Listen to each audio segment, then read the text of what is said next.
오늘 이 시간을 통해서 우리 한신교회 성도들 만나게 하신 것 하나님의 인도하심이 있는 줄 믿습니다.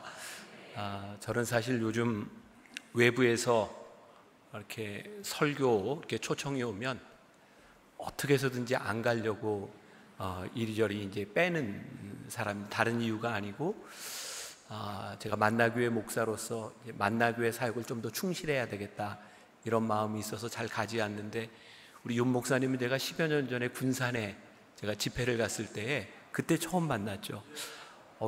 죄송해요. 기분 나쁘게 듣지 마세요. 기장에도 이런 목사님이 계시는구나. 기분이 나빴군요. 네. 그때 제가 인상이 굉장히 이렇게 많이 남아 있었고, 또 여기 한신교회 담임으로 오신다는 이야기를 듣고 제 마음으로는 굉장히 기쁘고 감사했습니다. 오늘도 제가 들어오면서 보니까 교회 분위기가 이렇게 활기차게 이렇게 살아있는 분위기가 너무 좋았고, 또 목사님과 함께 이 한신교회가 이렇게 새롭게 살아난다는 그런 느낌이 있어서 저에게는 참 첫 인상이 좋았던 것 같아요. 그리고 제가 또 오게 된 이유 가운데 하나는 이렇게 돌아가신 이중표 목사님이 저에게는 이렇게 아버님처럼 따뜻하게 대해 주셨던 분이세요. 돌아가신 저희 아버님보다는 약간 이렇게 후배가 되시지만, 또 아마 옛날 교인들은 기억나실지 모르겠어요. 한신교회에 이종민 목사님이라고 지금 은퇴하셨죠. 굉장히 친한데 두 분이 여기서 설교하신 적도 있고 할 텐데, 그분이 또 저희 외삼촌이고, 그래서 여러 가지 관계가 좀 되어 있어요. 그래서 이리저리 안 가고 빼려고 하다가 여기는 안 올 수가 없어서 저 나름대로는 제가 이제 교회를 지키는 것 때문에 그랬는데, 저뿐만 아니라 오늘 이 저녁에 오신 분들 중에도 안 오려고 하다가 억지로 오신 분들이 있죠. 어떤 이유로 왔든지 제가 또 우리 목사님, 돌아가신 이중포 목사님 생각하며, 또 제가 이 자리에 서게 된 것, 또 여러분들이 어떤 모습으로 여기에 와 있는지 모르지만 오늘 우리들의 인생에 후회함이 없는 시간이 되기를 간절히 바랍니다. 오늘 나를 위해서 주는 말씀으로 들려주는 시간이 되었으면 좋겠습니다. 우리 잠깐 기도하고 말씀 나누겠습니다. 오늘 함께 예배하며 우리들이 기억하며 또 하나님의 말씀을 나눕니다. 또 말씀을 기억하고 예배드리며 나올 때에 하나님 앞에 드려진 귀한 예물들을 기억하여 주옵시고, 오늘 이 한신교회에서 신앙생활하는 귀한 믿음의 성도들, 하나님의 마음의 소원을 이루어드리는 복된 사람들, 또 믿음의 소원을 이루는, 기도의 제목을 이루는 복된 사람들 되게 하여 주옵소서. 말씀 가운데 성령님 역사하여 주옵시고, 우리의 마음을 붙잡아 주옵시고, 하나님의 마음을 아는 귀한 시간 되게 하여 주옵소서. 주께 의탁하며 예수님의 이름으로 기도했습니다. 아멘. 제가 오늘 말씀을 이렇게 부탁을 받고, 우리 한신교회 그리고 이중표 목사님 하면 별세 목회, 이게 너무 유명하잖아요. 여러분들 별세 목회는 다 아세요? 아는 척 하시는 거예요? 아시는 거예요? 그래서 제가 이 별세 목회에 어울리는 말씀이 뭘까 생각하다가, 그래, 하나님 나라의 종이 되기를, 이 마음이 아닐까라는 생각이 들었어요. 벌써 20년이 넘은 이야기네요. 이중표 목사님이 하신 말씀이니까 이 중에 이제 기억하는 분들도 있을지 몰라요.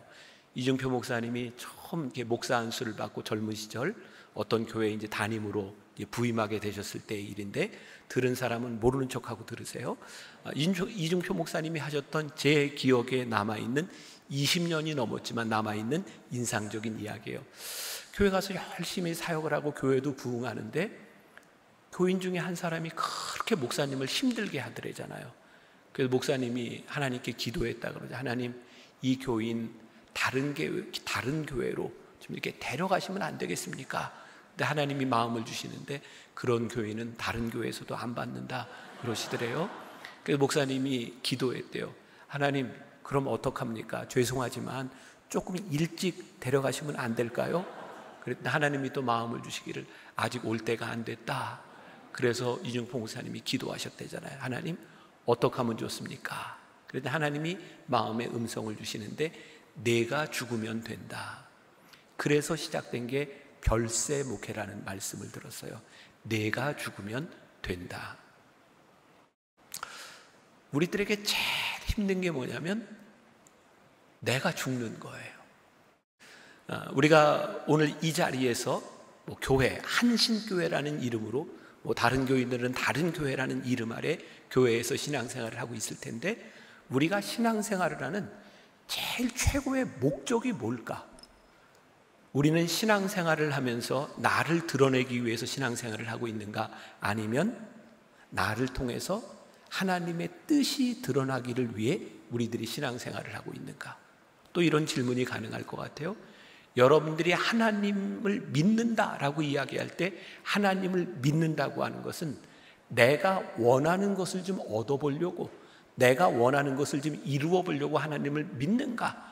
아니면 하나님의 나라와 하나님의 뜻이 이루어지기를 위해서 우리들이 하나님을 믿는가? 제가 우리 교회에서 자주 쓰는 표현이에요. 양심에 손을 얹고 한번 생각해 보라. 여러분들은 하나님을 믿는다고 하는데, 오늘 이 성전에서 여러분들의 신앙생활 가운데서 하나님이 드러나는 게 기뻐요? 아니면 내가 드러나는 게 기뻐요? 속으로만 대답하세요. 솔직하게 양심에 손을 얹고. 우리 하나님 믿는다고 하는데 우리들이 정말 못 견뎌 하는 게 뭔가요? 내가 드러나지 않는 거예요. 우리들이 신앙생활하면서 제일 힘든 게 뭔가요?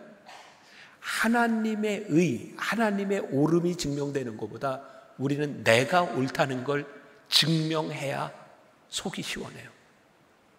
교회 안에서 일어나고 있는 대개 다툼, 어려움, 그 중심에는 뭐가 있을까요?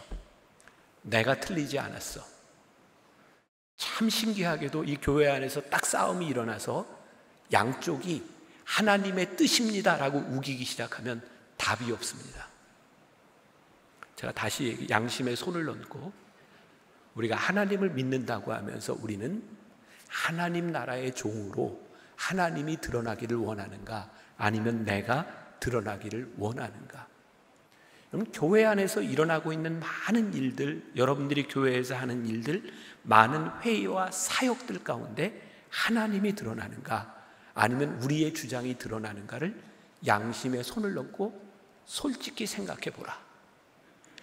교회에서 일어나는 일들 가운데 우리들이 무엇을 기뻐하고 있는가? 양심에 손을 넣고 솔직히 생각해 보라. 모든 교회들, 우리 교회를, 저희 교회를 포함해서, 아니 저를 포함해서 이 땅 위에 있는 대부분의 모든 목회자들, 저는 거의 다라고 생각해요. 교회가 부흥하는 거 싫어하는 사람 아무도 없습니다. 여러분들 이 한신교회에서 신앙생활하면서 교회가 부흥되는 것, 나는 진짜 부흥은 싫어, 혹시 이러는 분들이 있으신가요? 근데 우리들이 물어야 될 질문이 있어요. 이 교회가 부흥하고 사람이 늘어난다는 것이 진짜 하나님 기뻐하시는 일입니까? 제 말이 여러분들에게 조금 거슬릴지 모르지만, 하나님은 이 교회 안에 사람이 불어나는 것을 기뻐하시는 분이 아니라 이 교회 안에 들어온 사람들이 무엇을 하느냐, 거기에 하나님의 기쁨에 대한 문제가 있지 않을까요? 제가 참 좋아하는 제자입니까? 라는 책을 쓴 후안 카를로스 오르티즈 목사님이 있습니다. 그분의 책에 보면 이런 이야기가 나와요. 어떤 도시에, 그 도시 옆에 공동묘지가 있는데, 그 공동묘지에는 보통 하루에 한 구에서 세 구 정도의 시체가 들어온답니다. 1년이면 많게는 한 1000구 정도의 시체가 들어오는 거예요. 근데 공동묘지 주인이 이렇게 말하지 않는다는 거죠. 우리 공동묘지가 부흥하고 있습니다, 이렇게 이야기하지 않는다는 거죠. 그건 부흥이 아니라 시체가 늘어나고 있는 겁니다. 그런 질문을 던지는 거예요. 오늘 우리 교회에 새 가족이 몇 명이 왔습니다, 얼마나 교인들이 늘었습니다 라고 하는 것이 하나님의 뜻을 이루는 영적으로 깨어있는 사람들의 공동체인 거지, 아니면 영원히 죽어가고 있는 사람들의 모임인지, 그것이 우리들에게 구별이 된다면 이 교회 안에 모인 사람들이 무엇을 해야 되는지도 분명할 것 같아요. 제가 솔직하게 우리 교인들, 여기 우리 장로님도 여기 와서 예배를 지금 드리고 있는데, 가끔 예배 시간에 그런 질문을 던지고 저 스스로에게 그런 질문을 합니다. 만나교회가 요즘 많이 부흥합니다. 코로나 이후에 많이 부흥합니다. 근데 제가 그런 질문을 종종 던집니다. 하나님, 만나교회 교인이 늘어나는 것이 하나님께도 기쁨이 됩니까? 저는 좋아요. 근데 진짜 여기에 사람이 모이는 것이 하나님께도 기쁨이 됩니까? 조금 더 과격하게 이야기를 하면, 하나님, 제가 이 교회에서 올바르게 말씀을 전하고 있는데도 교인들이 오는 겁니까? 굉장히 중요한 질문이에요. 교회의 본질적인 질문, 우리가 무엇을 하는 사람들이 왜 여기에 모이고 있는가? 오늘 본문 말씀 누가복음 17장에서 예수님께서 종의 비유에 대해서 말씀합니다. 그러니까 이런 비유겠죠. 주인을 시중드는 종. 그러면 하나님 앞에 우리들이 종이다라고 이야기를 할 때 우리는 어떤 자세로 하나님 앞에 서 있어야 되는가?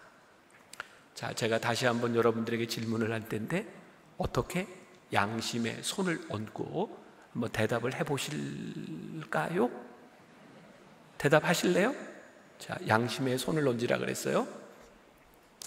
자, 여러분들은 하나님 나라의 종이 되기를 원하십니까? 아니면 하나님이 내 종이 되기를 원하십니까? 자, 양심에 손을 얹고 꼭 대답 안 하셔도 돼요. 큰 소리로, 속으로만. 가만히 한번 생각해 보세요. 우리는 평생을 신앙생활 하면서 진짜 내가 하나님 앞에 종이 되기를 원했는가? 아니면 하나님이 내 말 좀 들어주셔야 그것이 기적이고 그것이 신앙의 깊이라고 생각하지 않았는가? 오늘 본문 말씀이 뭘 가르쳐 주는지 아세요? 내가 하나님 나라의 종이 된다고 하는 것은 이런 거야. 조금 아까 읽었던 말씀 다 잊어버렸죠? 우리 교인들도 그래서 내가 다 이해해요. 예. 아직 생각이 잘 나지 않는 분들도 있어요. 그런 내용이에요. 야, 너희들이 하루 종일 밖에 나가서 밭을 갈고 들어왔는데 어떤 주인이 너희에게 와서 앉으라 하겠느냐? 왜? 너희들 마땅히 해야 될 일을 했어.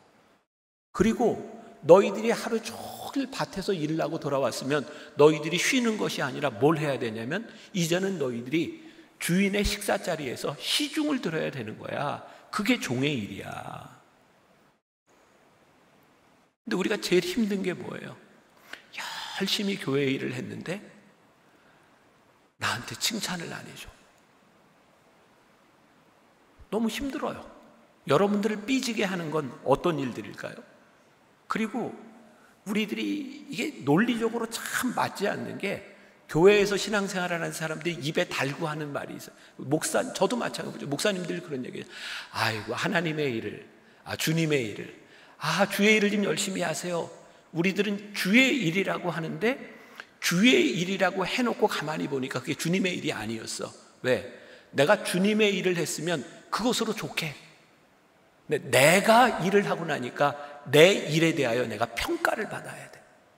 여러분들을 제일 서운하게 하는 건 하나님의 칭찬이나 하나님의 멘트가 아니에요. 누구? 목사님이 내가 일한 것을 좀 못 알아주면 화가 나잖아요. 아닌 것처럼? 제가 예를 들어 볼게요. 제가 잘 아는, 저하고 친한 대전에서 목회하는 목사님이 있어요. 대전에서 상당히 큰 교회고요. 그 교회는 1년에 한 번씩 김장을 합니다. 근데 교인들이 먹으려고 하는 게 아니라 어려운 사람들을 이렇게 김장을 해서 나눠주기 위해서 김장을 하는데, 한 번 김장할 때 10,000포기 정도를 하는 거예요. 마다. 안 놀라세요? 요즘 10,000포기 하는 거 쉽지 않잖아요. 감정이 살아나기를. 네. 자, 10,000포기를 했대요. 네. 예. 충분히 살아날 수 있어요. 네. 자, 그런데 문제는 요즘 김장을 할 때, 여러분들도 김장을 하는지 모르겠지만 요즘은 이렇게 절인 배추를 사다가 속도 버무리지 않고 속을 사다가 이렇게 넣어서 이렇게 나눠주고 하는 게 이제 김장이잖아요. 근데 그 교회는 할머니 권사님들이 그래도 김장을 어떻게 성의 없이 그렇게 하냐? 이렇게 우리가 배추를 사다 쪼개서 절이자. 그래서 10,000포기를 할머니 권사님들이, 오래된 멤버들이 그 전날 나와서 다 쪼개가지고 소금에 절여 놓으면 그 다음날 젊은 여자 집사 권사들이 와서 속 넣는 작업을 하는 거예요. 그래서 테이블을 쫙 깔아놓고 배추 10,000포기를 놓고 김장을 하려고 하는데 젊은 사람들이 얼마나 미안해요. 그러니까 연세든 권사님들한테 아침에 오면 그런데요. 권사님 수고 많이 하셨어요. 이제는 우리 갈 때니까 좀 쉬세요. 앉아 계세요. 그리고 딱 뒤에 앉아 있으면 그때 담임 목사님이 나타나는 거예요. 그래서 담임 목사님이 그 젊은 사람들 이렇게 보고 요즘 젊은 사람들이 참 장해, 참 대단해 이렇게 칭찬을 하면 뒤에 앉아 있는 권사님들이 화가 난다는 거예요. 왜 화가 날까요? 밤새 하루 전날 와서 수고한 건 우리인데 칭찬을 받는 사람들은 젊은 사람들이야. 너무나 당연하죠. 화가 날 일이죠. 그런데 한번 이렇게 생각을 해보세요. 우리가 진짜 하나님의 일을 했다면 목사님한테 칭찬을 받는 것 때문에 우리들의 기분이 상할 수 있을까? 제가 지금 하는 이야기가 얼마나 이게 좀 받아들이기 힘든 얘기인지 알아요. 왜? 목사인 저도 제가 하나님의 일을 합니다 라고 이야기하지만 교인들에게서 제가 어떤 피드백을, 긍정적인 피드백을 받지 못하면 힘들어요.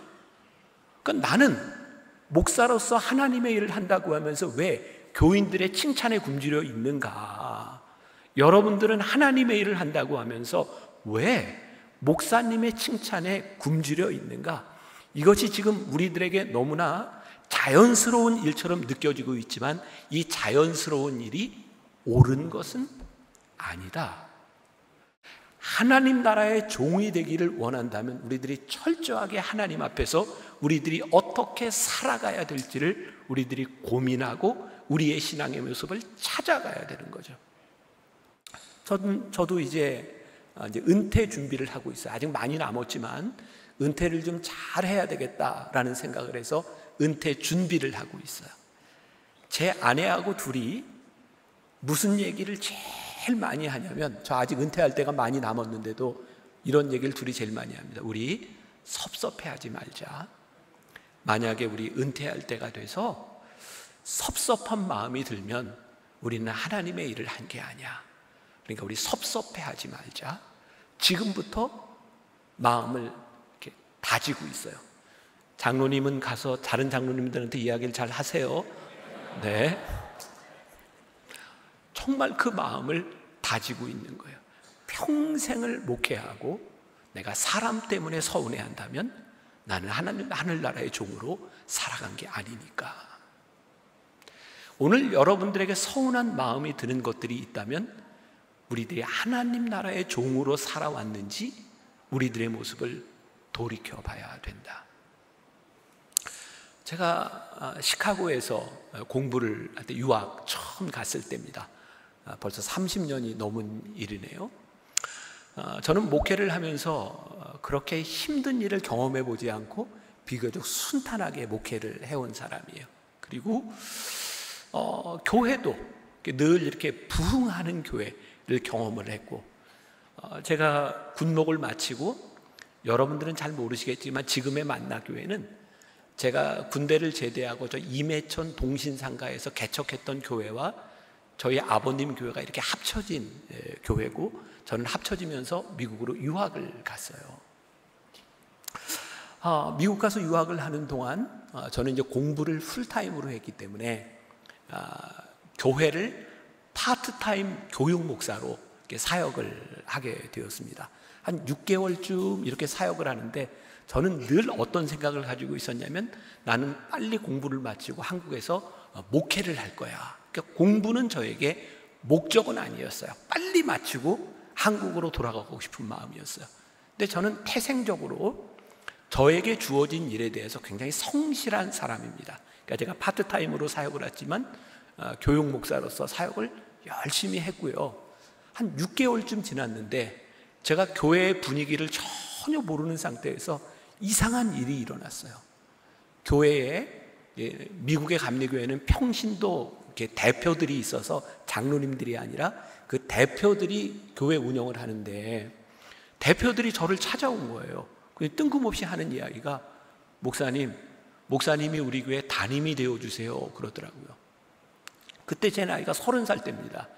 그리고 그 교회는 30살짜리 그 목사가 담임으로 하기에는 교회가 꽤 큰 교회였고, 문제는 그때 담임 목사님으로 계셨던 분이 미국에 공부를 하고 한국의 대학으로 가려고 하는 꿈을 가지고 있었는데 PhD를 다 마쳤는데도 학교로 포지션이 잘 되지를 않았어요. 근데 그분은 또 독특하게 새 학교 아니고는 안 간다. 그게 이화여자대학하고 감리교 신학대학하고 연세대하고 요 신학과가 아니면 나는 안 간다. 그런데 그 학교에 안 되는 거예요, 자리가.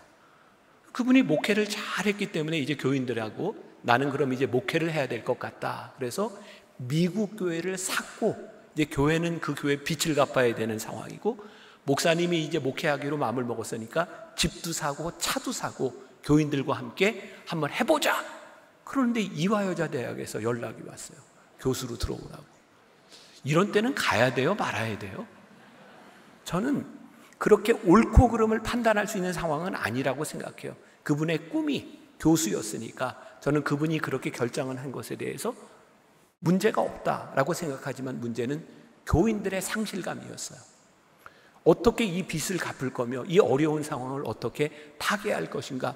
그러다 생각해낸 게 파타임 목회를 하고 있는 30살 된 저를 찾아와서 담임이 돼달라는 거예요. 근데 제 꿈은 뭐예요? 빨리 마치고 한국에 돌아가는 거니까 저는 정말 이런 지하에 거절을 했어요. 아니요, 저는 공부 마치고 한국 돌아갈 겁니다. 저 안 합니다. 얼마가 지났는데 그 교회 대표되는 장로님이 학교 기숙사로 저를 찾아오셨어요. 그러면서 저에게 이렇게 얘기를 하더라고요. 여러분들 어디서 많이 들어봤음직한 이야기인데 목사님이 지금 여기에 교육 목사로 있는 것이 입대를 위함인지 어찌합니까? 어디서 들어보신 거죠? 그 에스더의 얘기를 가지고 저한테 입대를 위함인지 어찌하냐고 하는데 평신도가 성경 말씀을 들이밀으니까 제가 쉽게 거절을 못 하겠더라고요. 그래서 제가 기도해 봅시다. 여러분들 신앙에 굉장히 좋은 팁이 되는 걸 하나 알려드릴까요? 말까요? 네, 알려달래니까 제가 알려드리는 거예요. 여러분 이제 혹시 목사님에게 찾아가서 무슨 이야기를 할 때 목사님이 기도해 봅시다 이렇게 얘기하잖아요. 그건 하기 싫다 이런 얘기입니다. 그 정도 센스는 가지고 신앙생활하는 게 좋아요. 좋은 일이면 바로 합시다 그러지 뭐하러 기도하자 그래요. 자 보세요. 여기도 굉장히 중요한 문제가 있는 거예요. 우리는요, 우리 마음에 들면 별로 기도 안 합니다. 왜? 그게 그냥 하나님의 뜻이라고 생각합니다.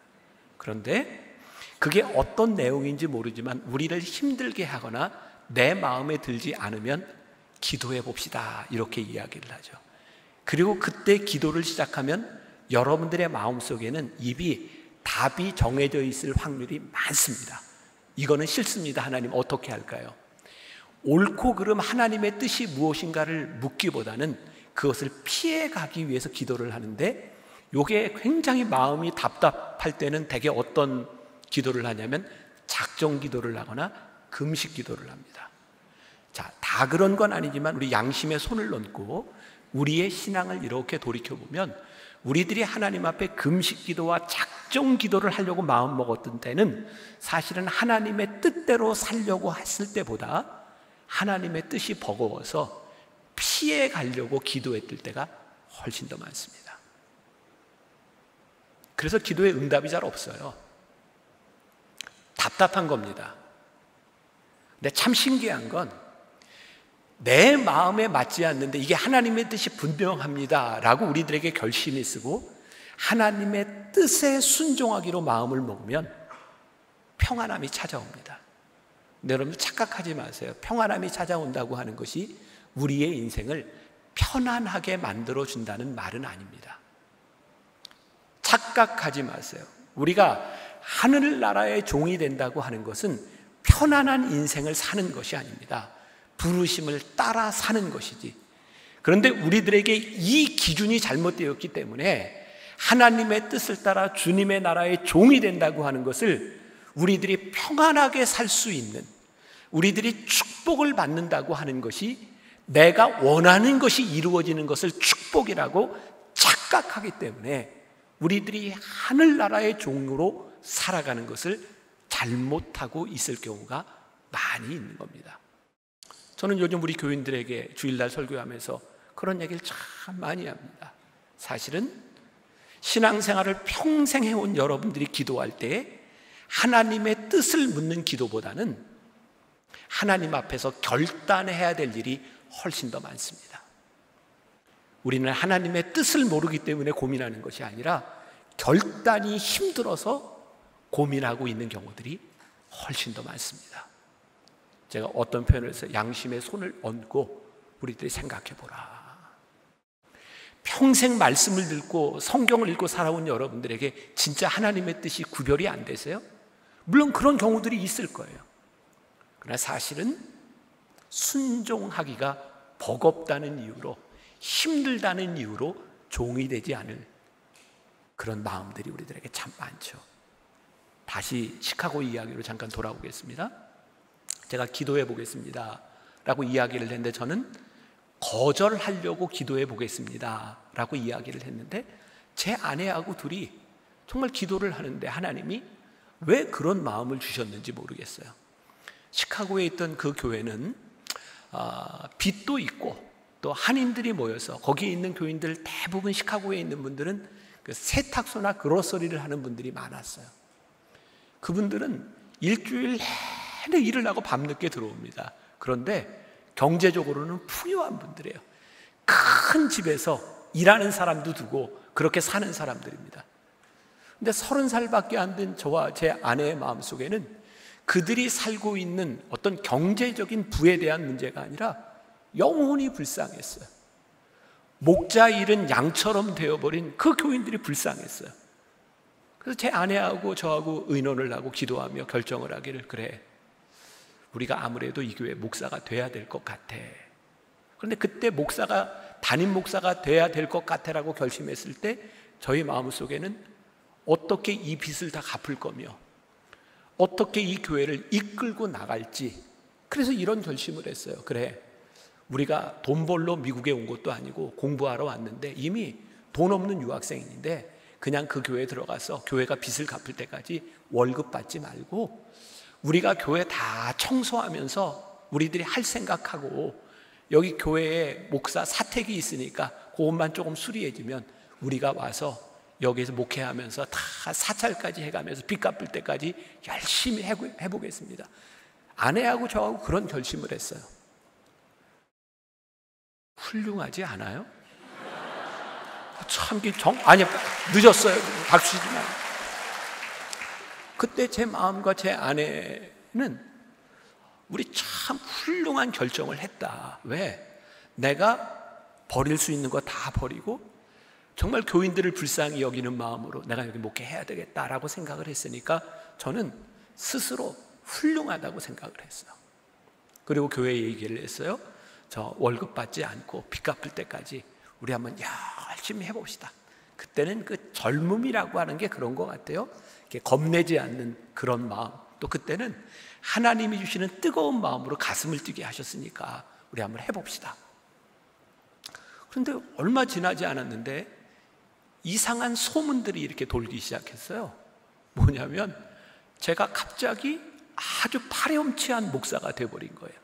저희 감리교 목회자들 사이에 이상한 소문이 들기 시작하고, 교인들 사이에서도 제가 이 교회 담임 목사가 되고 싶어서 교인들하고 장로님들하고 월급 안 받는 조건으로 제가 담임을 하기로 했다는 등 그런 소문들이 돌아가는데, 어려움을 당해보지 않았던 저에게 제일 힘든 게 뭐냐면 억울한 말을 듣는 거였어요. 아니, 내가 하겠다고 한 것도 아니고 이때를 위함인지 어찌하냐 그래서, 아니, 내가 나름대로 정말 기도하고 결정한 일인데 왜 이런 구설수에 휘말려야 되는가. 그리고 급기야 그 교회 그 성가대를 지휘하던 젊은 여자 집사님이 있었는데 저희 집으로 전화가 왔어요. 그리고 저는 태어나서 처음으로 들어보는 욕을 들었어요. 막 욕을 하는데 제가 거기에 뭐 대꾸를 할 수는 없고 너무 억울한 거예요. 목회자에게 제일 힘든 게, 여러분 신앙생활하면서 제일 힘든 게 억울한 거잖아요. 여러분들에게 또 하나 팁을 하나 제가 알려드릴까요? 네. 담임 목사님도 가끔 교회 가기 싫을 때가 있다. 그런 걸 여러분들만 교회 가기 싫을 때가 있는 게 모르겠어요. 그럼 제 경우에 의하면 그런 억울한 이야기를 듣고, 그때 금요일이었는데 저희 학교 기숙사에서 교회까지 한 40분 정도 제가 운전을 하고 가야 되는데, 운전을 하고 그 길을 따라가는데 너무 억울한 거야. 하나님, 제가 왜 이런 억울한 얘기를 들어야 돼요? 아니, 내가 내 거 다 내려놓고, 그리고 교회를 위해서 제가 하려고 했던 이 일이 왜 이렇게 억울한 일로 저에게 돌아와야 돼요? 운전을 하는데 막 눈물이 나는 거예요. 억울해서 운전을 못 하겠더라고요.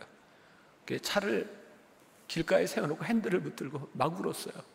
하나님, 저 진짜 억울해요.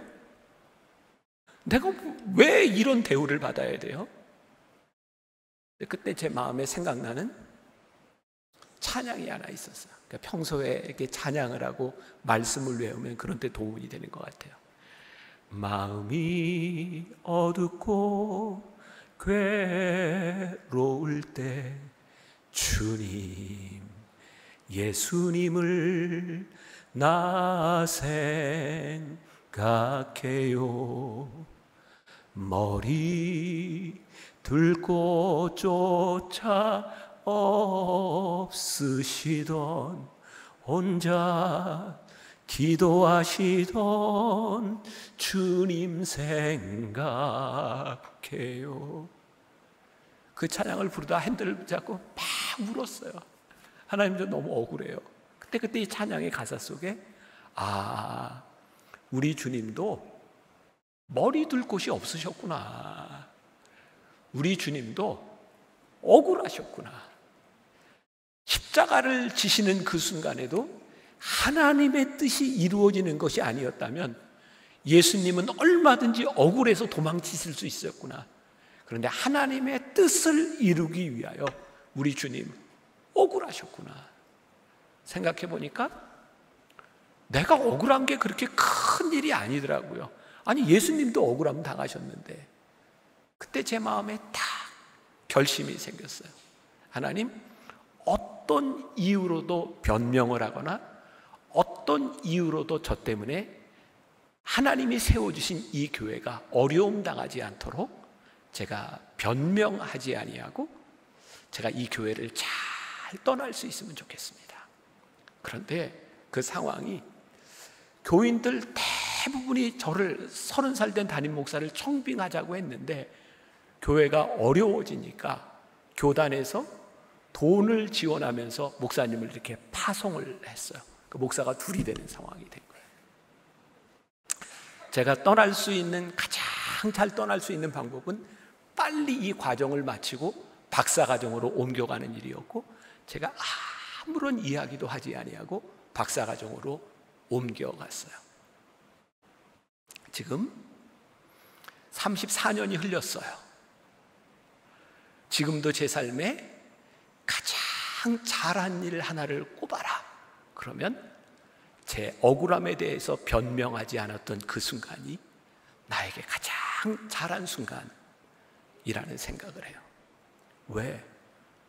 내가 하나님 나라의 종이 되기를, 하나님의 뜻을 이루기를, 그래서 내가 불리움을 받은 사람이라고 하는데 굳이 내 결백을 증명하고 내가 옳다는 것을 증명하는 것이 나에게 그렇게 중요한 일일까? 제가 오늘 여러분들에게 신앙적인 도전을 드리고 싶어요. 내가 하늘나라의 종이 되기를 원한다면 그 종의 자세는 어떤 모습이어야 하는지 우리들이 분명히 알아야 한다. 여러분들에게 또 이런 질문을 던져볼게요. 하나님이 하시는 일은 옳습니까? 굉장히 중요한 질문이에요. 하나님이 우리를 향해, 하나님이 이곳에서 행하시는 하나님의 일이 옳습니까? 라는 대답에 예, 하나님 옳으십니다 라고 대답할 수 있으면 우리는 그때 비로소 신실할 수 있어요. 우리들이 신실하지 못한 이유는 하나님을 그렇게 믿지 않는다는 거예요. 또 다른 질문을 드려요. 양심에 손을 얹고 지금 여러분들의 삶에 어떤 일이 일어나고 있는지는 모르지만 하나님께서 여러분들을 위해 행하시는 그 일이 베스트, 최선이라고 믿으십니까? 우리는 어떤 때 하나님, God is good, 하나님 선하신 분입니다 라는 고백을 해요. 내가 원했던 일들이 이루어지고 내가 원했던 방향으로 하나님이 역사하시면 우리는 하나님은 선하십니다 이렇게 말하는 게 하나도 어렵지 않습니다. 하나님을 찬양하고 예배하는 것도 하나도 어렵지 않습니다. 그런데 내가 꿈꾸던 일들이 깨어지고 내가 절망 속에 있을 때, 내 뜻이 이루어지지 않을 때 하나님은 베스트입니다 라고 고백할 수 있는가? 그 고백은 하나님의 신실하심을 믿는 사람만이 할 수 있는 고백이에요. 그래서 믿음, faith, 믿음이라고 하는 말의 어원에서 나온 게 faithful, 신실한이라는 말이에요. 하나님을 믿는 자만이 신실할 수 있어요. 하나님을 믿는 자만이 순종할 수 있어요. 하나님의 신실함을 믿는 자만이 토를 달지 않을 수 있어요. 종은 주인의 명령을 다 이해하기 때문에 순종하는 것이 아닙니다. 주인을 믿기 때문에 순종하는 거죠. 아이고, 또 양심의 손을 한번 또 얹어야 되겠네. 그런데 우리는 신앙생활을 하면서 늘 그런 말 많이 하잖아요. 하나님, 이해가 되지 않아요. 그리고 하나님, 저를 이해시켜 주세요. 저를 납득시켜 주세요. 그래서 가만히 보면 우리의 믿음이라고 하는 게 늘 어디까지만 가요? 내가 이해하는 데까지만 가요. 우리가 신실한 종이 된다고 하는 것은 나의 이해 안에 머무르는 것이 아니라 신실하신 하나님을 우리들이 믿을 때, 그분이 행하시는 일이 이유가 있음을 믿을 때 우리들이 신실해지는 거예요. 저는 제 인생에 참 불만이 많았던 사람이에요. 제가 은혜를 받기 전까지. 저는 목사가 돼서 은혜를 받았어요. 제가 목사가 되고 나서도 저는 목회를 안 하려고 어떻게 하든지 다른 길로 가려고 했던 사람이에요. 왜냐하면 목사가 되는 그 순간까지 내 마음대로 되질 않았어요. 내가 이해할 수 없는 일, 내 계획대로 되지를 않았어요. 저는 목사가 되는 그 순간까지 어쩔 수 없이 끌려온 사람이었어요. 아버지가 목사님이라 신학교를 갔고, 저는 신학교 다니면서도 신학교 그만두려고 저는 신학교 다니면서 굉장히 많이 놀았던 사람이에요. 제가 대학교 1학년 6월 달에 당구 300 쳤어요. 전 당구도 그냥 사구 이런 거 아니고 나인볼이라고 돈 내기도 않고 밤새 자세가 나오잖아요. 그날 당구 치고 노름하고 밴드 만들어서 술집에서 노래하고, 나는 목사 안 되려고 했던 사람이에요. 그런데 돌아가신 저희 아버님이 군목 출신인데 저한테 군목 시험을 보라는 거예요. 그래서 저는 떨어질 생각하고 시험을 봤는데, 세상에 그 당시에 군목 시험 볼 때 그 시험 담당관들이 다 저희 아버지 군목 후배인 거예요. 지금은 뭐 있을 수도 없는 일이지 막 면접, 설교 이런 거 만점 줘가지고 제가 군목이 됐어요. 정말 재수 없게 군목이 됐는데, 저 군목으로 가는 그 자대로 배치받는데도요, 정말 인생이 정말 안 풀릴래니까 세상에 제가 25사단 타주군 적성면에 딱 배치를 받았는데, 저는 중령 계급장을 달고 가니까 대령 그 예하제가 참모인데, 그 교회는 사단장이 자기 사제를 털어서 그 교회를 전화서요, 사단장이 연대교회까지 오는 거예요. 그래서 저희 부대가 제가 만으로 25살에 군목이 됐는데, 그 군부대가 꽉꽉 차가지고 주일날 1, 2부, 저녁예배 1, 2부, 수요일날 저녁예배 1, 2부 설교를 해야 되는 거예요. 예배를 드려야 되는 거예요. 문제는 사단장하고 연대장이 매일 앞자리에 와서 앉아있는 거예요. 그때 제 생각에, 아이고, 사단장만 안 와도 내가 대충 하는데, 저는 하나님께 대한 두려움이 아니라 그 지휘관에 대한 두려움으로 설교했던 사람이에요. 저 진짜 목회 안 하려고 했던 사람이에요. 근데 먼저 이 이야기는 긴데, 제가 이제 군목들을 위한 집회에 갔다가 은혜를 받게 됐는데요, 저녁 집회 마치고 왜 그런 생각이 들었는지 모르겠어요. 기도나 한번 해볼까? 목사 되고 처음으로 그런 생각이 들었어요. 그 이유는 얼마 전에 제가 강동구에 있는 어떤 여관에서 우리 친구 목사들 모아가지고 1박 2일로 밤새도록 포카를 쳤는데 세상에 여관 주인이 절 보고 또 오셨냐고 인사를 하더라고요. 근데 그때 나는 뭐 소명도 없는 사람이지만 목사가 여관 주인한테 그런 얘기 들을 건 아닌 것 같더라고요. 그래서 고민하고 있던 때 집회를 가서 괴로운 마음에 기도나 한번 해볼까 그러다가 도저히 내가 그냥 내려가면 안 되겠더라. 그래서 짐을 싸들고 일주일 동안 기도굴에 들어갔어요. 그리고 나올 때 저 처음으로 하나님 앞에 내 입술로 이런 고백을 했어요. 하나님이 나를 사랑하시는구나. 저 한 번도 그런 생각 안 해봤거든요. 근데 하나님이 나를 사랑하시는구나 고백했는데 딱 그 순간에 지금까지 있었던 내 인생에 하나님이 한 번도 나를 떠나신 적이 없이 나를 여기까지 인도하셔서 그 확신이 저에게 들었어요. 그 확신이 들으니까 앞으로 내 삶도 하나님이 나를 여기까지 부르셨으면 하나님이 책임지셔. 그 믿음의 고백을 했어요. 그때부터 저는 하나님 어떻게 해주세요 이런 기도를 안 합니다. 내 경험에 의하면 하나님은 내 기도를 들으시는 분이 아니에요. 하나님의 뜻대로 나를 이끌어가는 분이시지. 그래서 이렇게 기도합니다. 하나님, 하나님의 뜻에 순종할 수 있는 용기를 주세요. 저에게 믿음을 주세요. 우리가 하나님을 믿는다고 하는 게 내 삶에 신실하신 하나님. 지금 우리들에게 무슨 일이 일어나고 있는지 몰라요. 지금 여러분들 자녀 문제로 고생을 하거나 질병의 문제로 고통의 시간을 지나가거나 사업의 문제로 어려움을 당하고 있는 사람들이 있을지 몰라요. 지금 우리들이 이 사건을 바라보면 이거 이해가 되지 않는 거예요. 근데 우리들이 하나님을 믿기 때문에 이런 고백을 하는 거예요. 하나님, 이 상황에서도 하나님의 인도하심 가운데 내가 있음이 분명하다면 하나님은 나를 하나님의 뜻대로 인도하여 내시는 분임을 믿습니다. 이 상황 가운데서도 하나님의 뜻에 순종할 수 있는 믿음과 용기를 저에게 허락해 주옵소서. 이 믿음의 고백을 할 수 있을 때 우리는 비로소 신실해지는 거죠. 여러분들에게 또 물어볼게요. 여러분들은 지금까지 신앙생활하면서 하나님을 믿으세요? 아니면 나를 믿으세요? 제가 양심에 손을 얹고라 그랬어요. 혹시 여러분들 그 넷플릭스 드라마 중증 외상센터라고 보신 분이 있나요? 안 보신 분은 한번 가서 보세요. 다른 거는 다 기억이 안 나는데 아무튼 뭐 이게 다리에서 무슨 사고가 나고 이제 펠로우 의사가 이렇게 막 환자들도 돌보고 해야 되는데 수술의 경험도 없고 막 이렇게 못하겠다고 하는데 그 주인공이 그렇게 얘기하잖아요. 너 이거 해. 그랬더니 나 못해요. 그랬더니 그 주인공이 이런 말을 하잖아요. 야, 너를 믿는 나를 믿어. 이거 되게 멋있는 대사였는데 너를 믿는 나를 믿어. 그럼 신실하신 하나님을 믿을 때 우리들의 삶이 왜 다이나믹해질 수 있을까요? 나를 믿으면 내 능력은 내가 가지고 있는 능력 선에서 끝나는 겁니다. 하나님은 우리들에게 뭐라고 말씀하세요? 내가 너를 믿어. 내가 너를 신뢰해. 내가 너를 불렀어.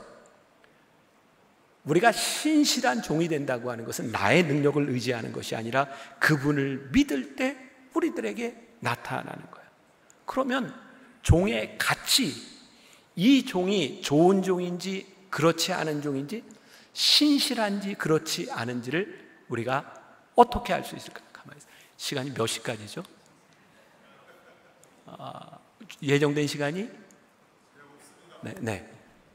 알았습니다. 빨리 끝낼게요. 네. 우리들이 하나님을 우리들이 믿는다고 이야기할 때 종의 가치는 어디에 있냐면 종은 주인에게 물을 때 종의 가치가 있어요. 종에게서 일어나는 신실한 종은요, 내 계획대로 살아가는 것이 아니라 하나님의 계획이 무엇입니까? 를 물을 때 우리들에게 신실함이 나타나는 거예요. 자, 한번 여러분들은 여러분들의 삶을 놓고 하나님, 제 삶을 향한 하나님의 계획은 무엇인가요? 라는 물음을 물으세요. 사실은 제 인생의 가장 큰 축복은 제가 죽음의 골짜기를 지나갈 때였어요. 요즘은 제가 오히려 나이가 들면서 좀 건강하게 사역을 하지만 분당에 있는 교인들 사이에서는 제가 한두 번 죽었다는 소문도 났었고 쓰러졌다는 소문도 났었고 119에 실려다니고 아무튼 굉장히 힘든 그런 시간들을 지났어요. 근데 제가 왜 그때를 제가 축복이라고 생각하냐면, 그때 죽을 수 있다고 하는 그 생각 앞에서 제가 하나님께 물었던 게 있어요. 하나님, 제가 목회를 하면서 제가 이루고 싶은 것이 아니라 하나님께서 저에게 물으실 말이 뭘까 생각해 보니까 하나님이 저에게 이렇게 물으실 것 같더라고요. 너 뭐 하다 왔니? 내가 이 물음에 답을 해야 되겠다. 저는 죽음의 골짜기를 지나가며 제 목회를 다시 생각했어요. 하나님께서 물으실 때 하나님, 저 이렇게 살다 왔습니다 라고 대답할 수 있어야 되겠다. 여러분들은 여러분들의 삶의 계획 가운데서 지금 내가 이루고 내가 원하는 일들을 위해 달려가고 있습니까? 아니면 하나님께서 우리들에게 물으실 종의 가치, 그래 네가 잘 살다 왔다 라고 대답할 수 있는 그 삶을 위해 우리들이 달려가고 있는가? 신실한 종은 나의 이해에 기반하고 있는 것이 아니라 하나님에 대한 신실함에 기초하고 있는 거예요. 여러분, 사도 바울 잘 아실 거예요. 고린도후서 12장에 보면 사도 바울이 그의 몸에 가시를 가지고 하나님 앞에 기도하죠. 아시죠? 사도 바울이 그의 몸에 가시를 가지고 하나님께 3번씩이나 간구했으나 하나님께서 사도 바울에게 어떻게 대답하세요? 바울아, 내 은혜가 내게 족하다. 사도 바울의 삶에서 그가 3번씩이나 기도했던 이유는 너무나 뻔한 거예요. 이해가 되지 않는 거예요. 하나님, 제 몸에 가시를 주셨는데 하나님, 이거 제가 이해가 되지 않아요. 이거 고쳐주세요. 성경에는 그 가시가 뭔지 나와 있지 않아요. 어떤 사람은 안질이었을 것이다 라고 이야기해요. 어떤 사람은 간질이었을 것이라고 이야기해요. 여러 가지로 이야기해요. 성경에는 나와 있지 않아요. 이런 상상이 가능하죠. 사도 바울은 복음을 전하는 변증가였고 많은 사람들 앞에서 말씀을 전하고 있는데 말씀을 전하다 간질이 왔다고 생각해 봅시다. 말씀을 전하다 쓰러지는 거예요. 거품을 물고 경련을 일으켜요. 저는 사도 바울이 단순히 그 육체의 어려움 때문에 하나님께 기도했던 것이 아니라, 하나님, 저 고쳐주시면, 제 인생의 가시를 제해 주시면 제가 목회를 더 잘할 수 있을 것 같아요. 그런 마음 아니었을까요? 사도 바울이 환자를 위해 손을 얹고 기도하면 환자들이 나아요. 근데 환자를 위해 기도하는데 기도하다 말고 사도 바울이 간질을, 경련을 일으키고 거품을 몰고 있다고 생각해 보세요. 사도 바울의 마음 가운데 이런 자격지심이 들었을지 몰라요. 혹시 누군가 사도 바울을 향해, 야, 네 병이나 먼저 고쳐. 너도 쓰러져서 경련을 일으키는데 누구를 위해서 기도해? 막 그런 컴플렉스. 하나님, 저에게 건강을 주시면 제가 더 능력 있게 사역을 하지 않겠습니까? 하나님께서 사도 바울에게 이 가시를 주신 거지 사도 바울에게 이해가 되지 않는 일이었을 거예요. 근데 하나님이 뭐라고 말씀하세요? 바울아, 내 은혜가 내게 족해. 그때 사도 바울이 깨닫게 된 게 있죠. 하나님이 나에게 주신 이 가시가 은혜구나. 이유를 알았어요. 그가 이해가 되지 않았지만 이유를 알았어요. 그 이유가 뭐냐면 하나님께서 나로 하여금 자고하지 않도록, 교만하지 않도록 이 가시를 주셨구나. 내가 설교하다 경련을 일으키고 환자들을 위해 기도하다 경련을 일으킬 때 나에게 이 가시를 주신 이유가, 네가 나를 의지하지 않으면 네가 아무것도 할 수 없는 존재야. 그래서 교만하지 않도록 하나님을 의지하게 만들므로 인하여 끝까지 하나님 붙들고 갈 수 있도록 나에게 이 가시를 주셨구나 라고 고백하는 순간 사도 바울은 더 이상 그 가시를 제해달라고 기도하지 않아요. 하나님의 은혜구나. 그때부터 사도 바울은 그의 약함을 자랑하기 시작해요. 오늘 여기 말씀을 듣고 있는 여러분들 가운데 컴플렉스 있죠. 가까운 교인들에게는 절대로 드러내기 힘든 상처들이 있죠. 하나님께서 우리들에게 얘야, 그게 네 아픔이 아니라 은혜야, 네 상처가 아니라 믿음의 흔적이야 라고 말씀하실 때, 내 약함이 하나님 앞에 그래, 이게 자랑이구나 라는 것을 고백하기 시작할 때 더 이상 우리의 가시는 우리들의 삶의 가시가 아닌 거예요. 왜? 그분의 신실함이 우리의 삶 가운데 들어오게 되는 거예요. 저는 육체의 질병으로 참 많이 힘들어요. 저는 40대 초반에 한번 건강을 잃었어요. 그때부터 회복이 잘 안 돼요. 오늘도 제가 링거를 한 대 맞고 왔어요. 지금 한 달째 제가 계속 아팠다 안 아팠다 지금 굉장히 힘든 시간들을 지나가고 있어요. 근데 저는 뭐 심장에 스텐트도 하고 뭐 더 힘든 뭐 여러 가지 질병들, 저는 여기 있는 여러분들이 앓고 있는 병의 반쯤은 내 몸에 있다고 저는 생각해요. 저는 진짜 많은 병을 가지고 있어요. 제가 제일 힘들었던 병은 죽을 병이 아니었어요. 저에게 이제 우울증, 공황장애, 수면장애, 막 이석, 막 그땐 눈도 보이지 않고 한꺼번에 저한테 이렇게 찾아왔을 텐데, 숨 쉬는 것 자체가 힘들었어요. 너무 힘들었어요. 사람이 이렇게 힘들 수 있구나. 혹시 여기 우울증 앓고 있는 분들 계시죠? 우울증 증세가 뭔지 아세요? 목사님, 우울증 증세 아세요? 우울한 거예요. 우울증 증세가. 우울증에 걸리면 우울해요. 이유가 없이. 그리고 우울함이 찾아오면 몸이 확 가라앉아요. 이거 어떻게 할 수가 없어요. 정말 제일 힘든 게 제가 3년 동안 잠을 거의 못 잤어요. 잠자는 방법을 잃어버린 것 같았어요. 너무 몸이 힘들었어요. 그 시간들 가운데 저에게 제일 큰 은혜는 죽음 앞에서 제가 하나님 앞에 제가 서본 게 큰 은혜였고, 또 하나 제가 죽을 병은 아니지만 제일 힘들었던 게 요로결석이었어요. 혹시 목사님 요로결석 남자가 요로결석 한번 경험해보지 않고 인생을 얘기하지 말라, 제가 이렇게 얘기하는데, 요로결석 되게 아파요. 제가 처음 요로결석이 왔을 때 새벽에 얼마나 아픈지 견디다 못하고 119를 불렀어요. 근데 딱 보자마자 이렇게 아픈 걸 보니까 요로결석이군요. 그렇게 시작한 게 8년 동안 요로결석이 8번이 왔어요. 근데 저는 그냥 요로결석이 오고 빠지는 게 아니라 안 빠져요. 그래서 막 깨기도 하고, 제가 요로결석 때문에 2번 전신 마취하고 1번 반신 마취하고 다 깬 게 이 안에서 협착이 돼가지고 관으로 다 가서 다 긁어내고, 그 관을 꽂고 한 달을 견뎌야 되고, 8년 동안 8번 요로결석이 왔어요.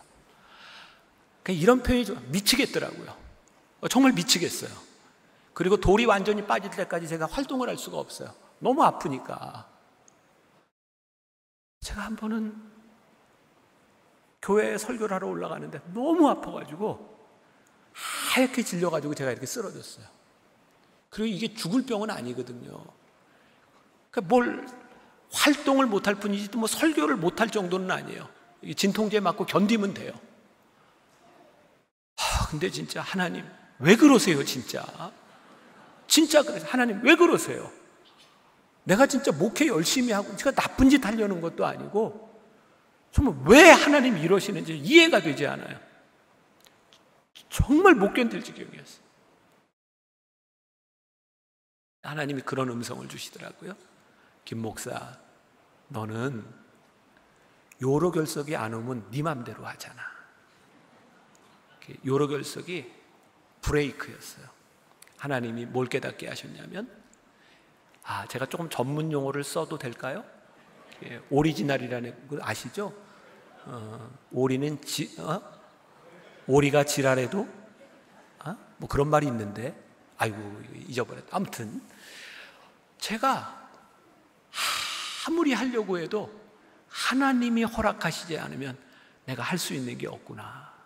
그때 제가 요로결석을 은혜로 받아들였어요.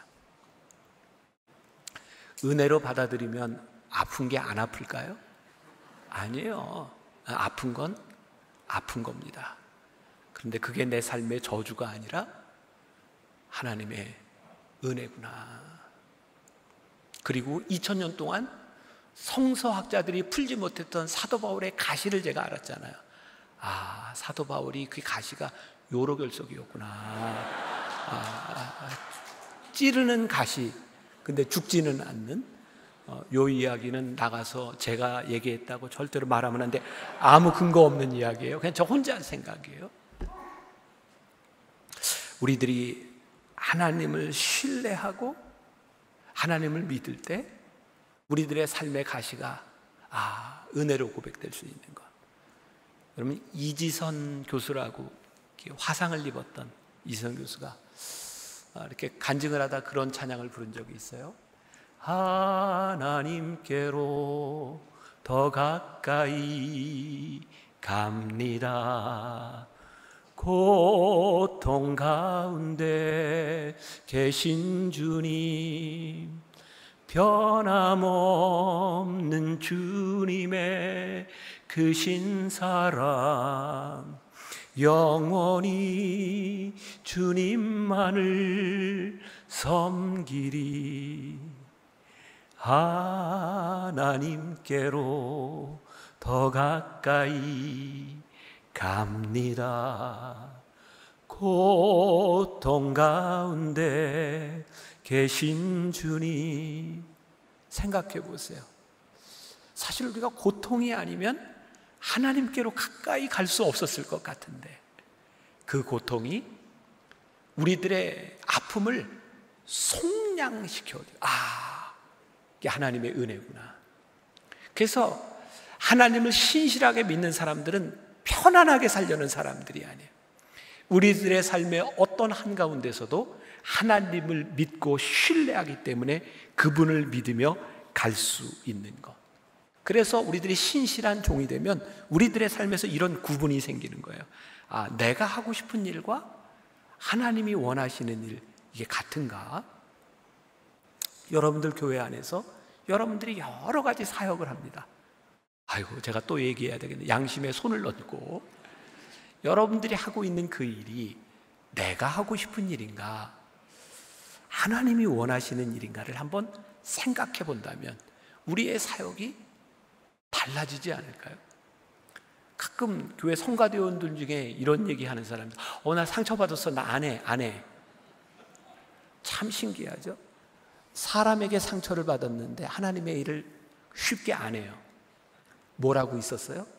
자기가 좋아하는 일을 하고 있었어요. 우리 교회 안에서 그런 얘기 너무 쉽게 하잖아요. 나 안 해. 나 걔 때문에 걔 안 쳐다봐. 참 신기하죠? 하나님 믿으러 왔는데 우리를 움직이는 건 하나님의 뜻이 아니에요. 내 마음에 들지 않는 것들이죠. 우리가 신앙의 본질적인 아주 기본적인 본질 가운데 들어가면 우리들의 삶에서 내 모습을 보고 교정될 수 있는 일들이 참 많아요.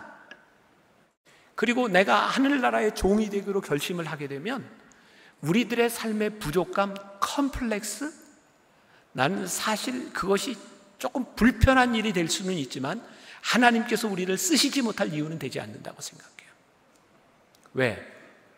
종은 자기가 똑똑해서 절대로 신실한 종이 되지 못합니다. 종의 능력은 주인이 말씀하시고 주인이 주신 명령을 따라갈 때 그 종이 유능해지는 겁니다.